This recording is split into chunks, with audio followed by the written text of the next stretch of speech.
God only gives you what you're ready for. And on the rare occasions he gives you something you're not ready for, you're going to regret it. Ask yourself, do you deserve millions of dollars? You know you don't deserve it, and God knows you don't deserve it. And if he gave it to you, it would be a punishment. There's nothing worse than giving a person who's not ready for money.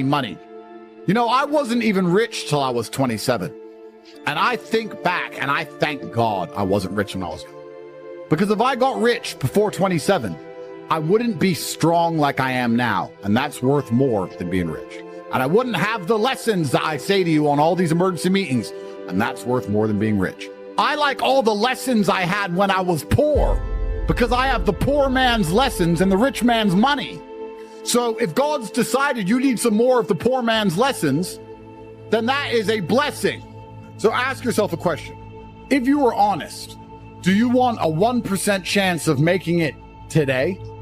Or do you want a 100% chance you're going to pull it off in 3 years from now? The intelligent people would say, well, 3 years of working, learning lessons along the way, plus a guaranteed success. I'll take the 3 years.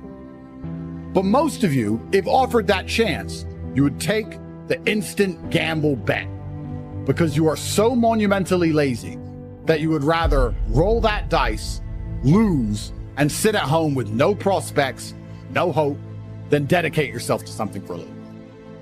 The 3 years it will take you to get to the guaranteed success are not wasted. They are spent teaching you things you're going to need to know once you get there to be the man you're supposed to be anyway. I know you're sitting to think, but Tate always says work, lock in. I do. But you are making a deadly mistake with this asinine conflation between perma-loss and getting wrecked and work. So this terrible FOMO, this chasing shiny objects to imagine this perfect world where you pulled off this free money from the sky that you didn't even work for. You need to get that out of your head. That negative emotion that you feel, that sadness that you feel, that should have you in the gym training harder than you've ever trained. If God decided you didn't need to catch that pump right now, then his plan for you is for you to dedicate yourself and rain dance until you eventually catch the pump when you deserve it. Taking the L on your chin like a man and saying, yeah, I didn't deserve that money yet. Everything you're going through is preparing you for what you ask God for, because the process is necessary. You may not see it now, but when he gets you on the other side of it, you're going to see exactly why it went that way, and you're going to be okay with it. This is the problem. To those of you that are building and believing and really feel the pull of destiny, you need to be patient with the process and not enthralled with the promise.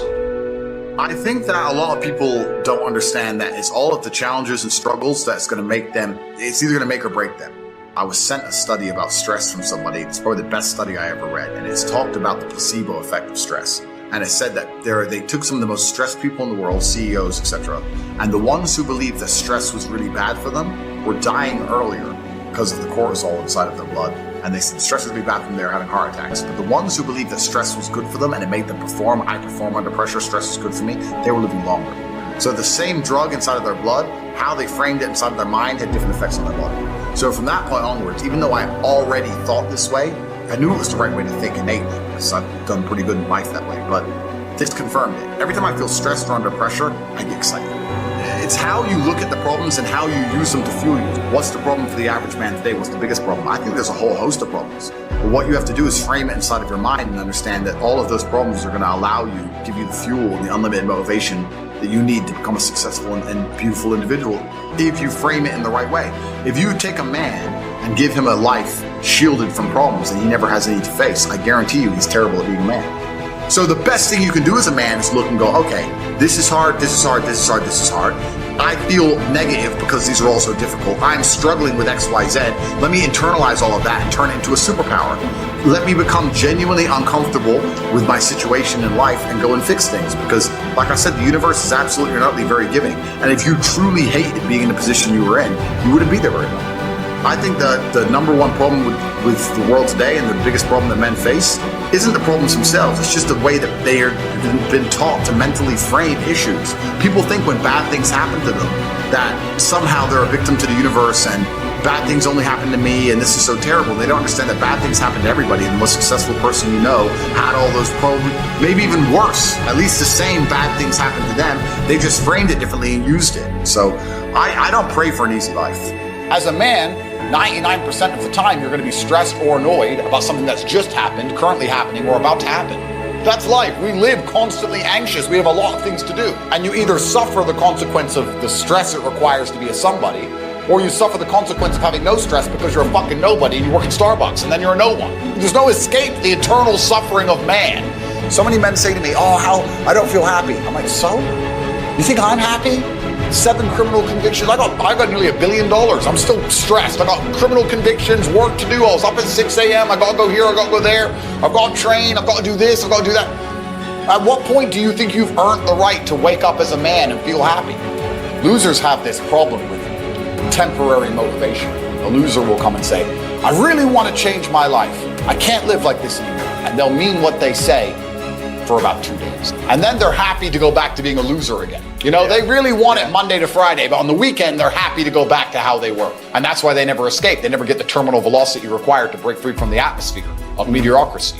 I'm conditioned to win, but I'm not going to lie and pretend that that mindset means I live stress-free. In fact, I would argue that I adopt endless stress all of the time because I'm looking for problems to solve, because I'm looking for money to make. I'm looking to win. There's nothing more beautiful than absolute accountability as a man. Absolute accountability for all things, both the good and the bad, to blame absolutely everything on themselves. I promise you, if you stop making excuses, you stop waiting and praying for some kind of better future, and you wake up every day and say, all of the good in my life is my fault, and all of the bad in my life is my fault, and I'm the only one who can fix this. It's never going to get better by itself. It's never going to be easy. I have to win by force. I must force myself and my mind to brutally perform. There is a degree of comfort that comes when you understand that the power is within your own hands.